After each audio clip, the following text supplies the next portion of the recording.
ఇది ఒక కథ కాదు, ధర్మం కోసం జరిగిన మహాయుద్ధం. ఇదే రామాయణమయం, ధర్మయుద్ధ మహాకావ్యం. ధర్మం, త్యాగం, సత్యం ఈ మూడు కలిసినవాడే రాముడు.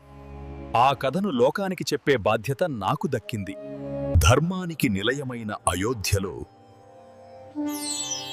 దశరథ మహారాజు రాజ్యమేలుతున్నాడు.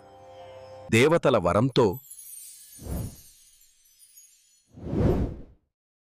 శ్రీరాముడు అవతరించాడు.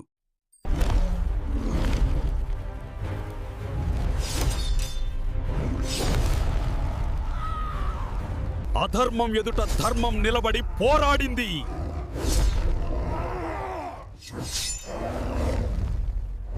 ఈ బాణంతో కాదు, ఈ ధైర్యంతోనే సీత హృదయం గెలిచాడు రాముడు. రాజ్యాన్ని వదిలాడు, కాని ధర్మాన్ని కాదు. ధర్మాన్ని కాదు, అరణ్యంలోనూ అయోధ్యనే సృష్టించాడు రాముడు.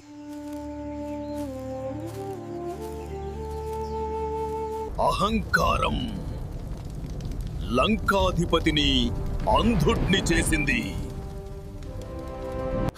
రామా, లక్ష్మణ,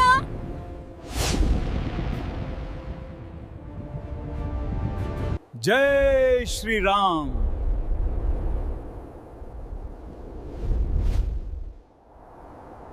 లంకా, నీ నాశనం ఇప్పుడే మొదలవుతుంది.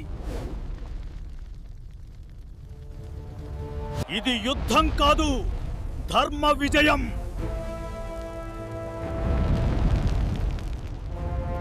ఇదే రామరాజ్యం, ధర్మమే రాజు.